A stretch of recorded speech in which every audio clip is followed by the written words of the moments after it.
इरफान अंसारी बोल रहे थे कि मेरे ऊपर टिप्पणी ना करें। तो टिप्पणी किसे ने करेंगे, वो मंत्री हैं, सवाल का जवाब मांगेंगे, 10 लाख की साड़ी का हिसाब मांगेंगे। जब जब जामतला जाएंगे उनसे सवाल का हिसाब मांगते रहेंगे जब तक वो नहीं बताएंगे 10 लाख की साड़ी कहाँ रखे हैं।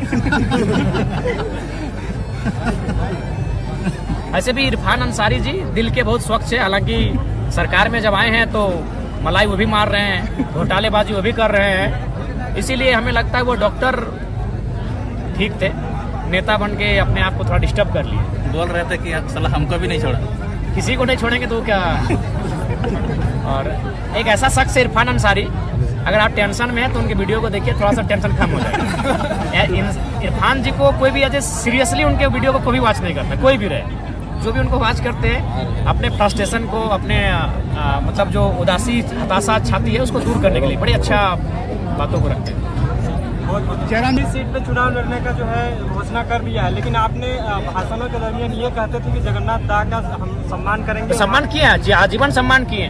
क्या बिरसा भगवान के जो नाती पोता चुनाव लड़ रहे हैं, क्या तिलका मांझी के नाती पोता चुनाव लड़ रहे हैं? अरे भाई, लोकतंत्र का मतलब क्या होता है कि ठीक है, तब तो आप किसी दिन हेमंत सोरेन की मत बुराई कीजिए, क्यों करना हो, किसी आंदोलनकारी के पुत्र हैं। तब तब आयसू की भी बुराई मत कीजिए, आंदोलन से उपजी हुई पार्टी है। ये भावनाओं से बाहर आइए। भावना का मतलब क्या होता है? उस परिवार की मदद करना। विधायक बनाना भावना नहीं होता है। चलिए ठीक है दादा।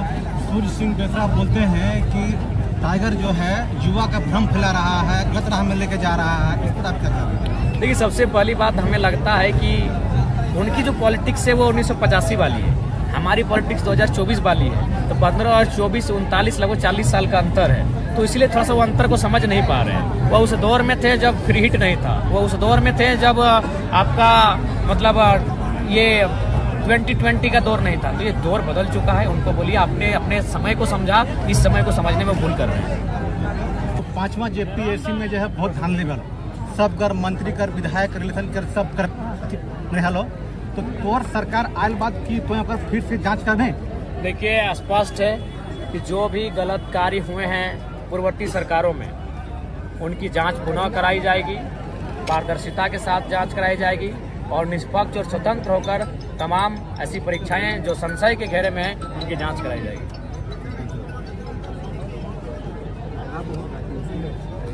सीजीएल की जांच होगी दादा? देखिए, नो डाउट सीजीएल रहे चाहे जेपीएससी रहे, हम लोग किसी भी मुद्दे में मौन नहीं रहेंगे। हर मुद्दों में हम लोग एक्टिव रहेंगे और इस राज्य के युवाओं के साथ, उनके भविष्य के साथ किसी प्रकार का खिलवाड़ ना हो, इस दिशा में हम लोग काम कर रहे हैं। क्या आपकी सरकार आएगी तो 1932 लागू होगा? निसंदेह, क्योंकि सबसे पहली बात है कन्वेंस होना चाहिए। अब हमें जब से राजनीति में आए हैं, जो गैर राज्यों के लोग हैं वो अभी कन्विंस हो रहे हैं कि नहीं, जेन्युइन मुद्दा है, हम लोग 2 राज्यों में अधिकार लेते हैं, जो कि गलत है। सबसे पहली बात, कन्विंस नहीं करते थे।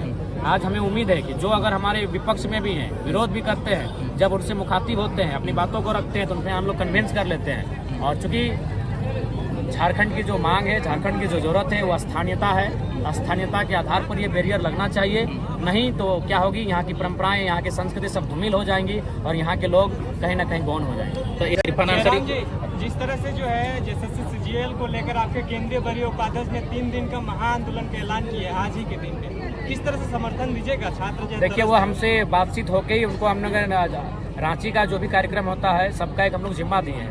हजारीबाग में होता है तो हजारीबाग की एक टीम है, रांची में हमारी एक टीम है। क्योंकि देखिए, अब हम लोग का भी संगठन पूरा जिला स्तरीय नहीं, राज्य स्तरीय संगठन है।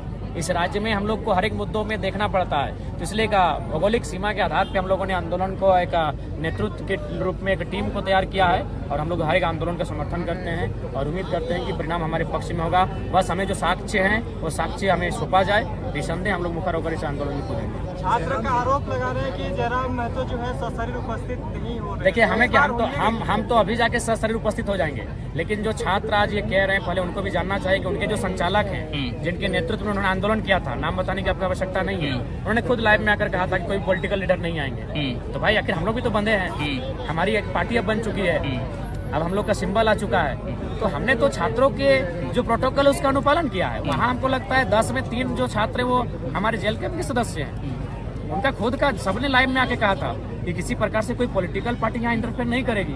तो इसलिए उनके आंदोलन को हम लोग अपने स्तर से बैक सपोर्ट करेंगे। हम लोग जिला स्तरीय प्रदर्शन करने जा रहे हैं 1-2 दिन में, और इसके लिए हमने जिला अध्यक्षों की एक मीटिंग भी बुलाई है। जल्द ही हम लोग सीजीएल के जो परीक्षा में गड़बड़ी है उसको लेकर जेल के हम अपने अलग स्तर से आंदोलन करने जा रहे हैं। आंदोलन का नेतृत्व आप लोग कीजिएगा सीजीएल का? जी, हम लोग स्वयं करेंगे। लोगों के लिए छात्र तो अपनी जगह कर ही रहे हैं, जेल के हम अपने स्तर से आंदोलन करेंगे। आज आपने गुना भगत जी का जो है क्या पूरा क्लियर हो गया? जी, हमारे 7वें प्रत्याशी घोषित किए जा चुके हैं मांडर विधानसभा से। नेक्स्ट लिस्ट कब तक आएगा?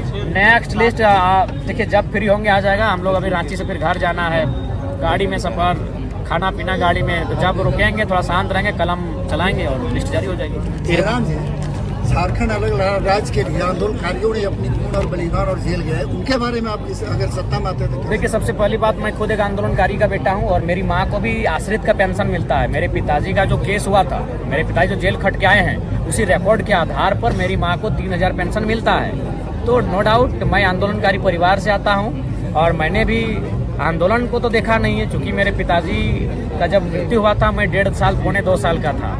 लेकिन अपने माँ से किस्सों को सुना है, अपने गांव वालों से किस्सों को सुना है, अपने पिताजी के दोस्तों से उनके किस्सों को सुना है, अपनी बूढ़ी दादी से उनके किस्से को सुनता हूँ। तो लिहाजा आंदोलनकारियों के लिए सम्मान होगा। और ये भीख जो 3000 रुपये जो हमें लगता है भीख के रूप में दिया जा रहा है, जिन्होंने राज्य को अलग किया, जिन्होंने अपने परिवार को गंवा दिया, जिन्होंने अपने बच्चों को मतलब सुख सुविधा से वंचित कर दिया, वैसे में हमें लगता है उस परिवार को भीख नहीं, सम्मान मिलना चाहिए। हम लोग सम्मान की दिशा में काम करेंगे। जयराम जी, ये अनुसूचित क्षेत्र है हम लोग का, रांची, गुमला, लोहरदगा, सिमडेगा, ये सारा इलाका, यहाँ ओबीसी का आरक्षण 0 कर दिया गया है। ओबीसी यहाँ मूलवासी के रूप में बहुत सारे हैं जिनकी आबादी है, और उनकी जो आरक्षण है वो 0 कर देने से यहाँ के बच्चे बिल्कुल यहाँ के बच्चों का हक मारा जा रहा है। देखिए, सब मेरा मानना है कि सबको उनके अनुपात में अधिकार मिलना चाहिए, चाहे वो एसटी वर्ग से आए, एससी वर्ग से आए, ओबीसी वर्ग से आए या जनरल वर्ग से आए। तो झारखंड राज्य में सत्यता है कि ओबीसी वर्ग को सरकार का जो जिला रोस्टर था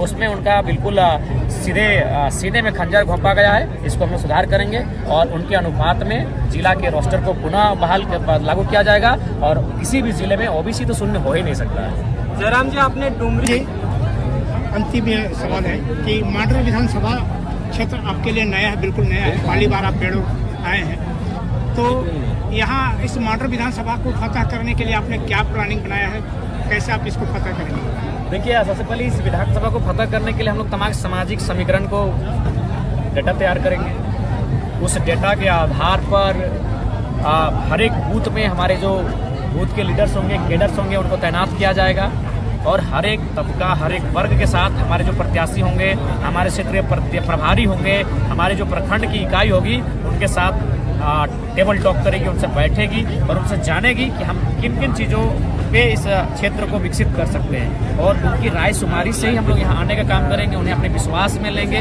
अपने आप को उनके विश्वास के सांचे में ढालेंगे और मांडर विधानसभा को फतह करने का काम करेंगे।